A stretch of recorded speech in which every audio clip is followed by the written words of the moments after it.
নিজেকে তৌহিদ দাবি করতে হবে। যদি কেউ নিজেকে মুসলমান দাবি করে কিন্তু তৌহিদ জনতা মনে করে না, সে কখনো মুসলমান হতে পারে না। প্রত্যেক মুসলমান তৌহিদ জনতা।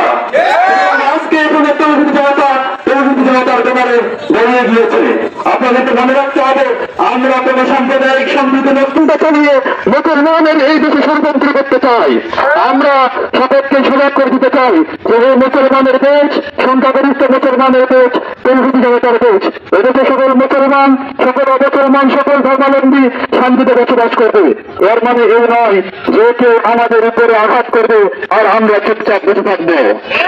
আমরা অথচ শুধুমাত্র প্রতিবাদের মাধ্যমে দেখিয়ে দিলাম যে আমাদের আল্লাহকে নিয়ে আমাদের মুসলমান কোমলমতি শিক্ষার্থীদের মেধা নিয়ে খেলতে যাচ্ছে। আমরা সরকার প্রধানের কাছে, উপদেষ্টা মহোদয়ের কাছে আবেদন করছি, সারা বাংলাদেশ থেকে বিভিন্ন জায়গায় তৌহিদ জনতা রাস্তায় বের করেছে।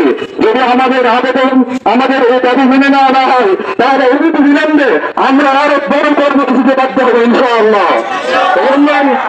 আমরা সজাগ করছি, অতি বিলম্বে এই সাজ্জাদুর রহমান ওরফে রাফাল্লাহ নামক কুলন্দারকে বিচারের আওতায় এনে সর্বোচ্চ ফাঁসির মুখোমুখি করা হোক। আমরা আজকে এই ব্যানার থেকে আহ্বান করছি, বাংলাদেশে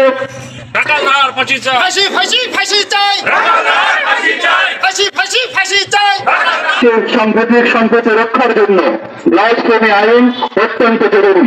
যে কেউ যে ধর্ম পালন করবে নিরাপদে নির্বিঘ্নে পালন করুক, এটা আমরা বিশ্বাস করি এবং গণতান্ত্রিক আমাদের অধিকার। সুতরাং আমাদের মুসলমানের ধর্মীয় বিশ্বাস নিয়ে, আমাদের আল্লাহকে নিয়ে, রসুলকে নিয়ে যে কেউ কটূক্তি করতে চাইবে তার ব্যাপারে রাষ্ট্রের সর্বোচ্চ ব্লাসফেমি আইন পাশ করে তার উপরে ব্যবস্থা নিতে হবে।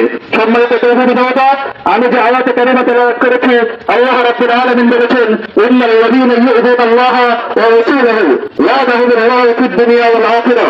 যে কেউ আল্লাহ এবং রাসূলকে কষ্ট দিতে চাইবে, কষ্ট হয় কথার মাধ্যমে সব থেকে বেশি, কষ্ট হয় লেখনের মাধ্যমে সব থেকে বেশি। এই কুলন্দার কথার মাধ্যমে এবং লেখনের মাধ্যমে আমার আল্লাহ এবং রাসূলকে কষ্ট দিয়েছে। সুতরাং এই কুলন্দার আমাদের কলিজায় আঘাত করেছে। সম্মানিত তৌহিদ জনতা, আল্লাহ বলেছেন, যারা আল্লাহ এবং রাসূলের নামে কুচ্ছারচনা করবে, যারা আল্লাহ এবং রাসূলকে কষ্ট দিবে, লা'নাহুমুল্লাহু ফিদ দুনিয়া ওয়াল আখিরাহ, আল্লাহ তার উপরে দুনিয়া এবং আখিরাতে লানত করেছেন। আল্লাহ বলেছেন, ওয়ালাহুম আযাবুন আযীম, এবং তার জন্য ভয়ঙ্কর শাস্তি রয়েছে। ওয়ালাহুম আযাবুন আলীম, তার জন্য দরদনাক শাস্তি রয়েছে।